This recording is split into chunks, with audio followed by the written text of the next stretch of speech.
आप जानते हैं हमारा भारत देश कब आज़ाद हुआ था? क्या आपको पता है जम्मू कश्मीर केंद्र शासित प्रदेश कब बना? क्या आपको ये जानकारी है कि चंडीगढ़ की फॉर्मेशन डेट क्या है? क्या आपको ये पता है कि भारत के केंद्र शासित प्रदेश कितने हैं? क्या आपको पता है भारत के राज्य कितने हैं? भारत की राजधानी क्या है? भारत की आर्थिक राजधानी क्या है? इन्हीं सारे सवालों के साथ मैं प्रतीक आपको मेरे YouTube चैनल सर्व ज्ञान में स्वागत करता हूं। तो आज की इस वीडियो में मैं इन्हीं सारे सवालों के साथ बात करूंगा केंद्र शासित प्रदेश की और उनकी राजधानियों के बारे में। तो स्टार्ट करते हैं। सबसे पहले हम जानते हैं कि हमारा भारत देश, जैसे कि आप मैप देख रहे होंगे, भारत देश इतना बड़ा है, विशाल है। 15 अगस्त 1947 को ये देश हमारा आज़ाद हुआ था।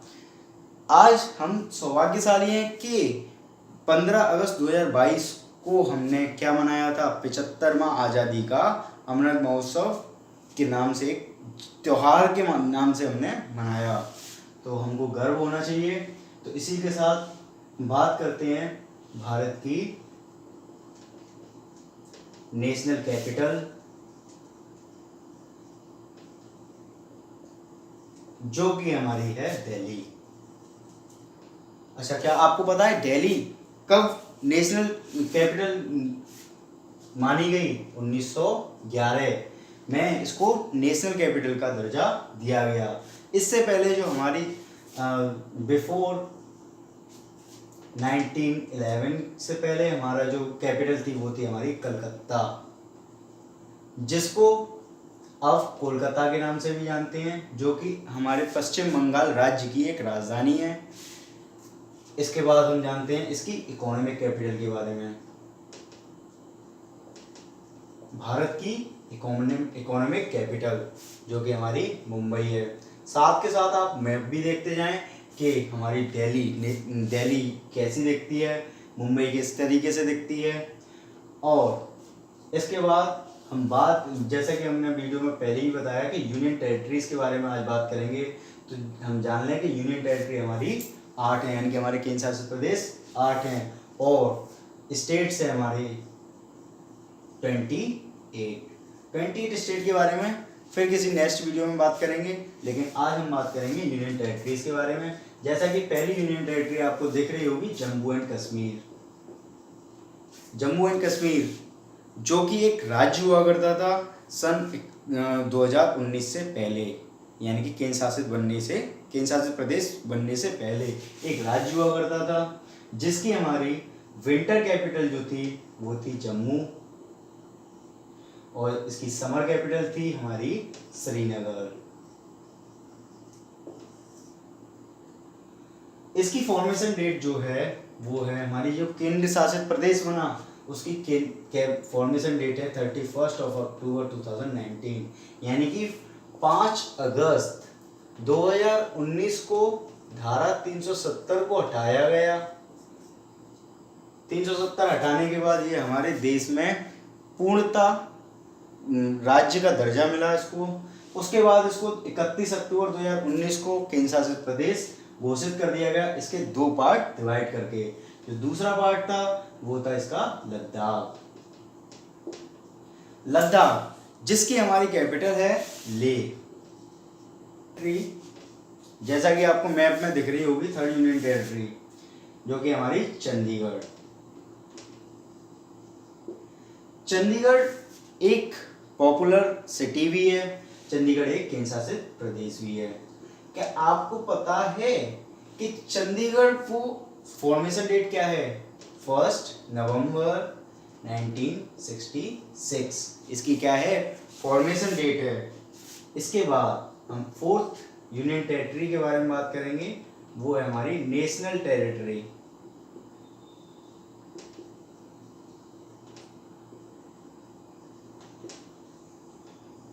ऑफ कैपिटल दिल्ली, इसको इस नाम से जाना जाता है।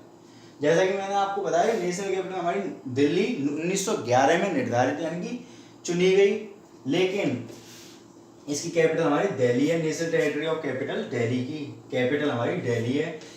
इसको नेशनल टेरिटरी का दर्जा 1931 में प्राप्त हुआ, यानी कि इसकी फॉर्मेशन डेट आप मान सकते हैं कि 1931 में। एक और फैक्ट है, जो दिल्ली जो नाम है वो कब रखा गया, यानी कि फर्स्ट सेंचुरी से ये हमारा जो है वो दिल्ली नाम था। राजा दिल्लू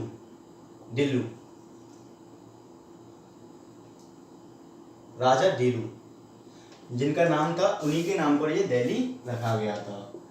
फिफ्थ यूनियन टेरिटरी के बारे में बात करते हैं। जैसे कि आपको मैप में दिख रहा होगा दमन दीप, दादरा नागर हवेली और दमन दीव। तो दादरा नागर हवेली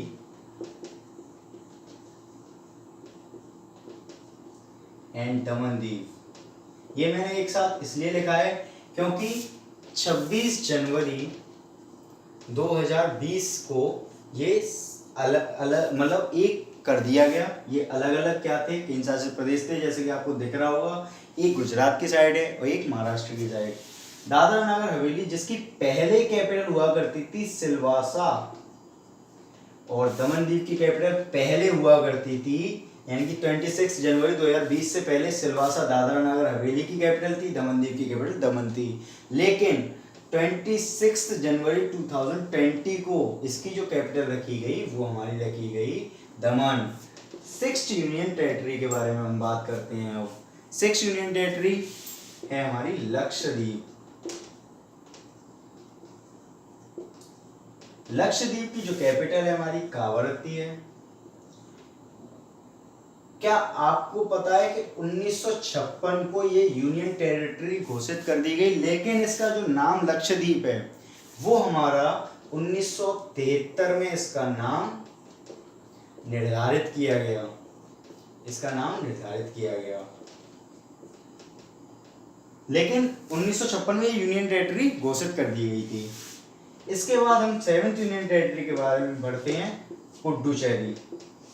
जैसा कि आपने इसके पहले मैप में देखा होगा, लक्षद्वीप छोटे छोटे हिस्सों में बटा हुआ है। इसी तरीके से पुडुचेरी की एक खासियत है कि ये चार मतलब अलग अलग पार्ट्स में बटा हुआ है, जो कि पहला पार्ट है हमारा आंध्र प्रदेश में, दूसरा पार्ट है तमिलनाडु में, तीसरा पार्ट भी तमिलनाडु में, और चौथा जो पार्ट है वो हमारा केरल की साइड है। जैसे कि आपको भारत के मैप में दिख रहा होगा, यानी पॉइंट करते हुए, शो करते हुए। और अब आप देखें इसको, मतलब पुडुचेरी का पूरा मैप 4 हिस्सों में बटा हुआ है, जो कि एक कलिकल है, एक हमारा है यनम, और तीसरा है हमारा माही, और चौथा है हमारा चंदन नगर के नाम से, लेकिन इसको पोंडुचेरी ही बोलते हैं। तो पुडुचेरी की जो राजधानी है, यानी पुडुचेरी की जो कैपिटल है वो है हमारी Puducherry.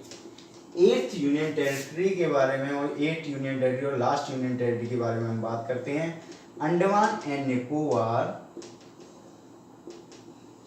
Iceland. Andaman and Nicobar island की जो राजधानी है वो है हमारी पोर्ट ब्लेयर।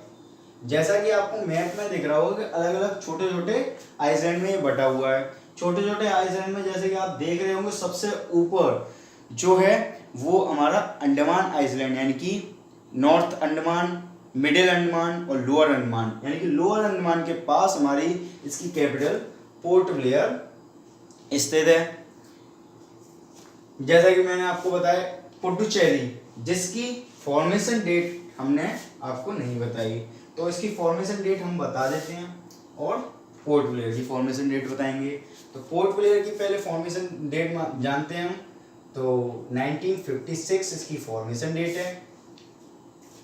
1 नवंबर, यानी कि 1 नवंबर 1956 अंडमान एंड निकोबार आइसलैंड की हमारी क्या है फॉर्मेशन डेट, और 16 अगस्त 1962 हमारी पुडुचेरी की क्या है फॉर्मेशन डेट। तो इसी के साथ लद्दाख की हमारी फॉर्मेशन डेट हमने नहीं बताई, लेकिन इसकी भी जो हमारी फॉर्मेशन डेट है वो 31 अक्टूबर 2019 ही है। जैसा कि आपके साथ मैंने यूनियन टेरिटरी डिस्कस कर दी। यूनियन टेरिटरी आपकी डिस्कस हो चुकी है, लेकिन 2 सवालों का जवाब आपको अभी तक नहीं मिला, यानी कि सबसे बड़ा यूनियन टेरिटरी, यानी कि सबसे बड़ा केंद्र शासित प्रदेश और सबसे छोटा केंद्र शासित प्रदेश हमारा कौन सा है, उसकी यानी कि जो उसका एरिया है वो कितना बड़ा है। तो हम बात करते हैं पहले लद्दाख के बारे में। तो लद्दाख जिसका क्षेत्रफल है हमारा 159,146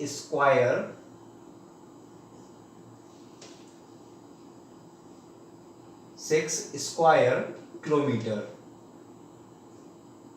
यानी कि 59,146 स्क्वायर किलोमीटर हमारा लद्दाख है, यानी कि 59,146 स्क्वायर किलोमीटर हमारा लद्दाख है, यानी कि सबसे लार्जेस्ट यूटी हमारी है लद्दाख, जिसका एरिया है हमारा 59,146 स्क्वायर किलोमीटर।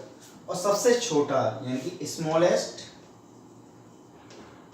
यूटी के बारे में बात करते हैं। स्मॉलेस्ट यूटी है वो है हमारा लक्षद्वीप। दोनों एल से ही क्या करते हैं, एल लेटर से ही स्टार्ट होते हैं। तो लक्षद्वीप जो कि 32 स्क्वायर किलोमीटर एरिया कवर करता है, यानी कि इतना हिस्सा ये कवर करता है। तो सबसे छोटा हमारा राज्य है, सबसे छोटा जो यूनियन टेरिटरी है हमारा लक्षद्वीप है, यानी कि स्मॉलेस्ट और लार्जेस्ट है हमारा लद्दाख। इसी के साथ हमारी ये वीडियो में केंद्र शासित प्रदेश डिस्कस हो चुके हैं, सारे सवालों के जवाब मिल चुके हैं। तो आई होप आपको ये वीडियो बहुत पसंद आया होगा। तो जैसा कि आप जानते हैं, साझां कृत्वा ज्ञान वर्धते, साझां कृत्वा ज्ञान वर्धते, ज्ञान बांटने से बढ़ता है। तो इस ज्ञान को बांटिए अपने फ्रेंड्स के साथ, अपने छोटे भाई बहनों के साथ, उनका भी ज्ञान वर्धन कीजिए और अपना भी ज्ञान वर्धन कीजिए। तो इसी के साथ हम मिलते हैं अगली वीडियो में। इस वीडियो को लाइक करें, शेयर करें और सब्सक्राइब करें। तो thank you for watching this video. अगली वीडियो में मिलते हैं, तब तक के लिए जय हिंद।